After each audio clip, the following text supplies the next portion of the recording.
আমি ইয়াশিকা আর আপনারা শুনছেন স্টোরি টেলিং উইথ ইয়াশিকা। গল্পটিকে সঠিকভাবে উপভোগ করতে ইয়ারফোন ব্যবহার করুন। এই গল্পের সব চরিত্র এবং ঘটনাবলী কাল্পনিক। জীবিত বা মৃত কোনো ব্যক্তির সাথে মিল থেকে থাকলে তা নিতান্তই কাকতালীয়। আর হ্যাঁ, গল্পটি যদি আপনাদের ভালো লাগে তাহলে গল্পটিতে একটি লাইক কমেন্ট করে দেবেন। আর স্টোরি টেলিং উইথ ইয়াশিকাতে একটা সাবস্ক্রাইব করে বেল আইকনটি প্রেস করবেন। তোমাকে পেতে চাই সিজন 2 পর্ব 8। ঈশা খাবার রেডি করে টেবিলে সার্ভ করে দিয়ে ঐশীকে ডাক দিল। ঐশী এসে খেয়ে নাও, না হলে খাবার ঠান্ডা হয়ে যাবে। নিকিতা খাবো, কিন্তু যদি তুমি খাইয়ে দাও। ঈশা ঐশী এরকম বাচ্চাদের মতো করে না, বসে খেয়ে নাও। আমার খুব জোরে খিদে পেয়েছে, আমি খেতে বসে গেলাম, তুমিও বসে পড়ো। নিকিতা মনে মনে একটু খচে গেল, কিন্তু প্রকাশ করলো না। নিকিতা ঈশার পাশের চেয়ারে বসে খেতে লাগলো। ঈশা আচ্ছা ঐশী, তোমার কি ঠান্ডা লেগেছে কোনোভাবে? নিকিতা কই না তো, কেন? ঈশা না, তোমার গলার আওয়াজটা কেমন অন্যরকম শোনাচ্ছে। কথাটা শোনা মাত্রই নিকিতার বিষম লাগলো। ঈশা জলটা নিকিতার দিকে এগিয়ে দিয়ে বলে, কি যে করো না, এরকম তাড়াহুড়ো করে কেউ খায়? এরকম ভাবে খেলে তো বিষম লাগবেই। ঈশাও আর কোনো কথা তুলল না। দেখে নিকিতাও চেপে গেল ব্যাপারটা। খাওয়া শেষ করে ঈশা বলল, আচ্ছা ঐশী তুমি থাকো, আমাকে একটু ওই বাড়িতে যেতে হবে। বাবা ফোন করেছিল, ওরা আজকে সকালে ফিরেছে। ওরা ছিল না, একটু গ্রামের বাড়িতে গেছিল। আর শুনলাম রিনি আর মিলিও এসেছে, তাই একটু দেখা করে আসি ওদের সাথে। নিকিতা চলো, আমিও যাব তোমার সাথে। কতদিন ওদের সাথে দেখা হয়নি, কথা হয়নি, চলো আঙ্কেল আন্টির সাথে দেখা করে আসি। ঈশা এই তো কাল বললে এখন আমার বাড়ি যাবে না, পরে যাবে। এখন বললে তোমার কিছু সমস্যা আছে, সমস্যা মিটে গেলে তারপর ওই বাড়িতে যাবে। নিকিতা মনে মনে ঐশীকে বলে, শয়তান মেয়ে একটা, আসল রাস্তাটাই বন্ধ করে দিয়েছে আমার। কিন্তু আমি আজ নয়তো কাল ওই বাড়িতে তো পা ফেলবই, কেউ আটকাতে পারবে না আমায়, তুমিও পারবে না ঐশী রায়। ঈশা কি হলো, এত অন্যমনস্ক কেন, কি ভাবছো এত? নিকিতা না কিছু না, ঠিক আছে তুমি যাও, আমি তাহলে একটু নন্দিনীর সাথে দেখা করে আসি। ঈশা সেই বরং ভালো, ওর সাথে দেখা করে এসো। ঈশা বাইক নিয়ে বেরিয়ে যায়, আর নিকিতাও বেরিয়ে যায় ইনস্টিটিউটের উদ্দেশ্যে। নিকিতা সোজা ওর কেবিনে চলে যায়, দেখে নন্দিনী বসে আছে। নন্দিনী আরে ঐশী তুমি এখানে কেন? তোমাকে না বললাম এখন এখানে না আসতে? এখানে আসা তোমার উচিত হয়নি। নিকিতা ও ঘর শত্রু বিভীষণ, তাই তো বলি ঐশী এত সাহস পাচ্ছে কোথা দিয়ে? নন্দিনী প্রচন্ড ভয় পেয়ে ঘাবড়ে গিয়ে বলে, তুমি তুমি কি করছো এখানে? নিকিতা নন্দিনীকে দেওয়ালের সাথে চেপে ধরে বলে, শালি তোর সাহস কম নয় দেখছি, বুকে পাটা আছে বলতে হবে। নিকিতা গার্ডকে ফোন করে ইনস্টিটিউটে আসতে বলে। নন্দিনীকেও তুলে নিয়ে যায় গার্ডরা। ঐশী যেখানে রয়েছে সেখানে নিয়ে যায় নন্দিনীকে। আর ওইদিকে ঈশা বাড়ি পৌঁছে ভিতরে ঢুকতেই রিনি এসে ওকে হাঁক করে বলল, ভাই এখন কেমন আছিস? জবের জন্য একটু বাইরে ছিলাম, আর মিলিও ব্যস্ত ছিল, তাই সেই সময় আসতে পারিনি তোর কাছে। কলকাতায় ফিরতেই চলে এলাম। ঈশা আরে চিল ভাই, আমি ঠিক আছি। আর তোদের একটা গুড নিউজ দি, ঐশীর খোঁজ মিলিয়েছে। রিনি আর মিলি খুবই উৎসাহ সহকারে চেঁচিয়ে বলে উঠল, কি বলছিস ভাই? কবে, কোথায়, কখন, কিভাবে?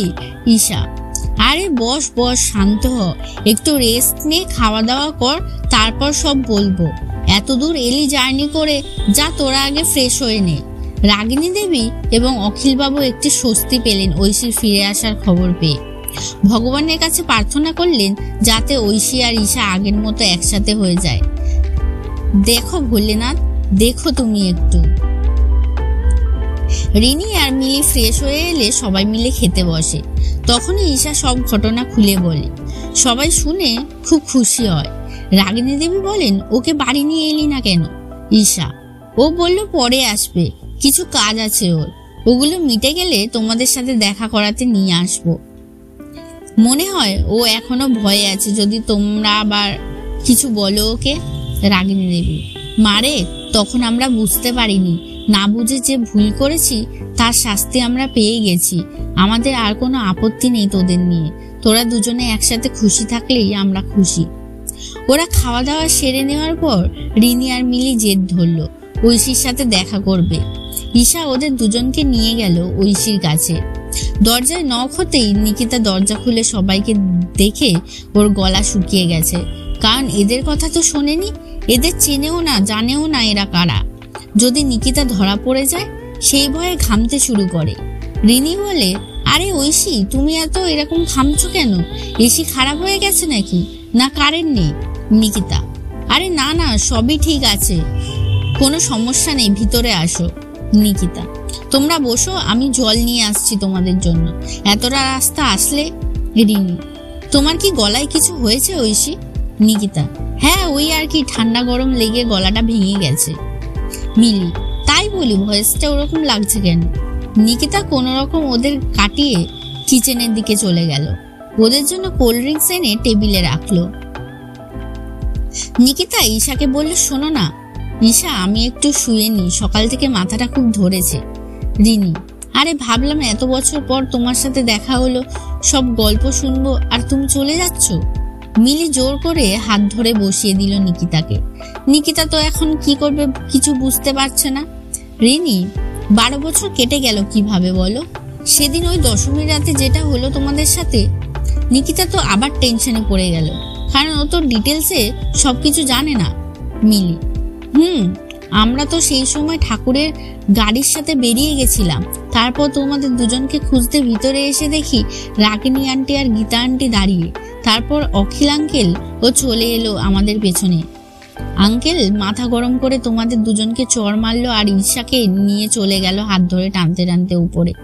আর গীতা আন্টিও রাগিনী আন্টিকে উল্টো পাল্টা বলে দিল, ঈশার জন্য ওনার মেয়ের এরকম চরিত্র নষ্ট হয়েছে, এই বাড়িতে ওদের আসাই উচিত হয়নি। ঈশার সঙ্গদোষে ঐশী এইসব নষ্ট কাজকর্ম করে বেড়াচ্ছে, সমাজে এসব জানাজানি হলে থাকতে পারবো আমরা এই পাড়ায়? এইসব আরো কত কিছুই না বলল। তারপর তো আর কারোরই গঙ্গায় যাওয়া হলো না, আমি রিনি আর ঐশী থেকে গেলাম, কাকু কাকিমা আর গেলেন না। ওই রাতে গীতা আন্টি আর আঙ্কেল ঐশীকে নিয়ে চলে গেল।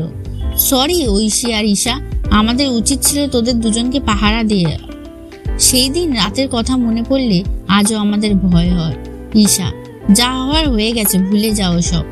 মিলি, কি করে ভুলি বল? ঐশীকে সেদিন যদি না যেতে হতো তাহলে তোরও এরকমটা হতো না, ঐশীরও অ্যাক্সিডেন্টটা হতো না।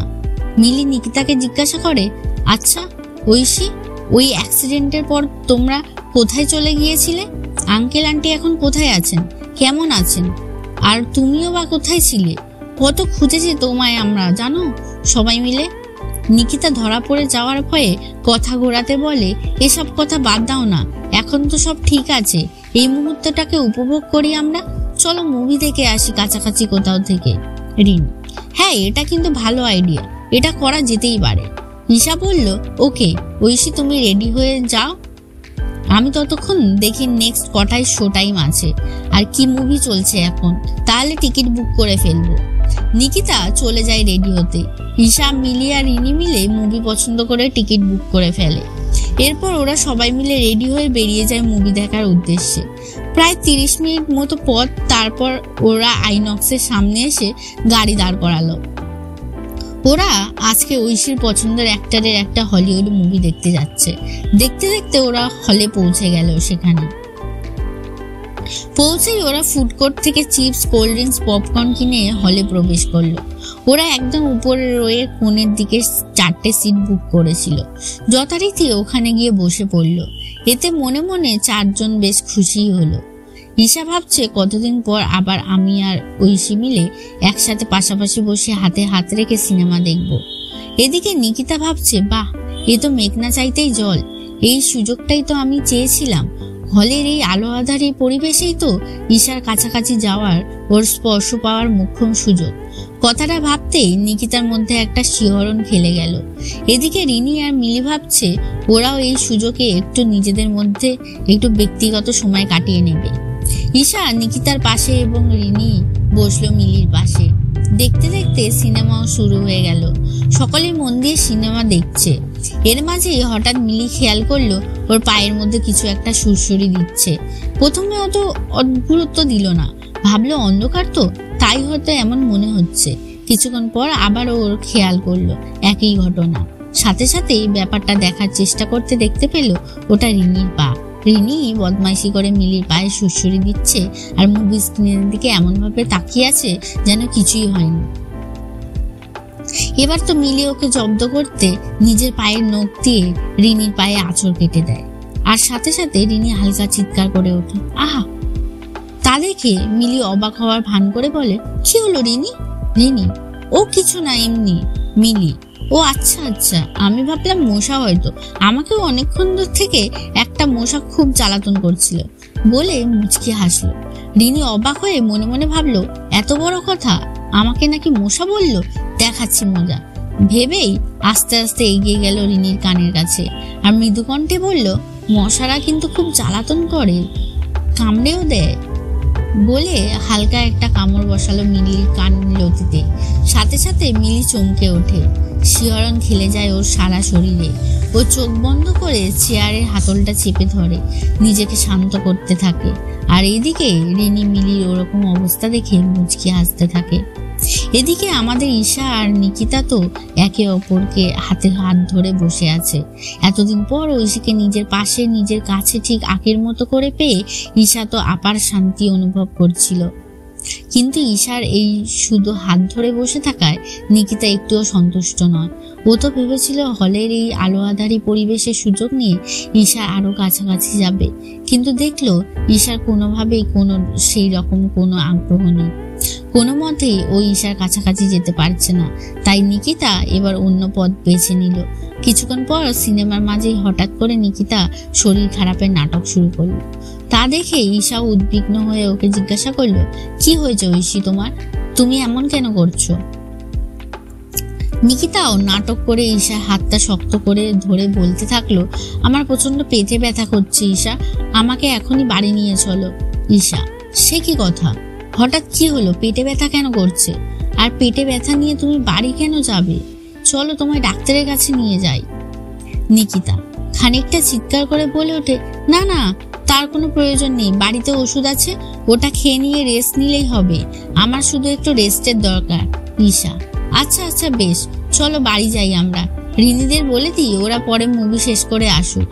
এই বলে ঈশা রিনিদের বলে, এই দেখ রিনি, শোন, তোরা মুভিটা দেখ, আমি একটু ঐশীকে নিয়ে বাড়ি যাচ্ছি, ওর শরীরটা একটু খারাপ করছে, ও এখানে বসে থাকতে পারছে না, ওর রেস্টের দরকার, তাই আমরা যাই, তোরা মুভিটা শেষ করে আয়, ওকে? ঈশার কথা শুনে রিনি বলে, আরে ঐশীর শরীর খারাপ আর তুই একা একা ওকে নিয়ে বাড়ি যাবি? আমরাও যাচ্ছি তোদের সাথে, চল। ঈশা, না না, তার কোনো প্রয়োজন নেই, আমরা চলে যেতে পারবো, ওর জাস্ট নর্মাল পেট ব্যথা হচ্ছে, রেস্ট নিলে ঠিক হয়ে যাবে, তোরা মুভিটা শেষ করে আয়।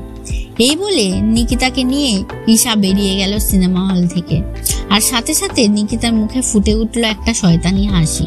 আর ও মনে মনে বলল, কি ব্যাপার, আজকে আমি না চাইতেই সবটা আমার মনের মতো হচ্ছে, এটা তো আরো ভালো হলো। রিনিদের সিনেমা শেষ হতে এখনো প্রায় 2 ঘন্টা, আর ওদিকে বাড়িতে আমি ঈশা একা। এবার আমিও দেখি ঈশা সেনগুপ্ত আমাকে তোমার কাছে যাওয়া থেকে কে আটকায়। দেখতে দেখতে ওরা বাড়িও চলে আসে। বাড়ি আসার সাথে সাথে নিকিতা নাটক করে চলে যায় ওয়াশরুমে। কিছুক্ষণ পর ধীরে ধীরে ওয়াশরুম থেকে বেরিয়ে এসে ঈশাকে বলে, ঈশা, আমার জন্য সামনের দোকান থেকে একটা মেডিসিন এখনই এনে দিতে পারবে? তখন আমি ভেবেছিলাম যে মেডিসিনটা আমার কাছে আছে, কিন্তু এখন দেখছি নেই। ওই মেডিসিনটা আমার ইমিডিয়েটলি দরকার, ওটা খেয়ে রেস্ট নিলে পেটে ব্যথা সেরে যাবে। ঈশা, অবশ্যই ঐশী, কেন নয়, তুমি চিন্তা করো না, আমি এখনই মেডিসিনটা নিয়ে আসছি, তুমি রেস্ট করো। বলেই হন্তদন্ত হয়ে ঈশা বেরিয়ে গেল মেডিসিনের দোকানের উদ্দেশ্যে। আর এদিকে নিকিতা লেগে গেল নিজের কাজে। বেশ কিছুক্ষণ পর ঈশা ফিরে এলো বাড়িতে। ফিরেই ঘরে ঢুকে কিছুটা অবাক হলো। সারা ঘর বেশ সুন্দর করে ফুলের পাপড়ি এবং ফ্রেগনেন্ট ক্যান্ডেল দিয়ে সাজানো। এমনিতেই বাইরে হালকা বৃষ্টি হওয়ায় আজকের আবহাওয়াটা বেশ শীতল, বাইরের থেকে ঠান্ডা ঠান্ডা হাওয়ায় আসছে। ওই সাথে ফ্রেগনেন্ট ক্যান্ডেলের স্মেল সারা ঘরকে আরো বিভোর করে তুলছে। ঈশা তো অবাক হয়ে এসব দেখছিল। হঠাৎ ও খেয়াল করলো ধীর পায়ে কেউ পেছন থেকে এসে ওকে শক্ত করে জড়িয়ে ধরে গান শুরু করলো।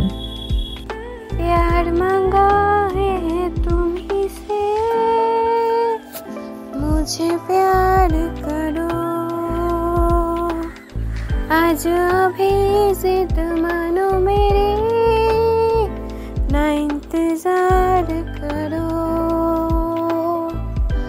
मैं भी दिल की सुन रही हूँ, तुम ही दिल की सुनो। प्यार मांगा है तुम्ही से, मुझे प्यार करो।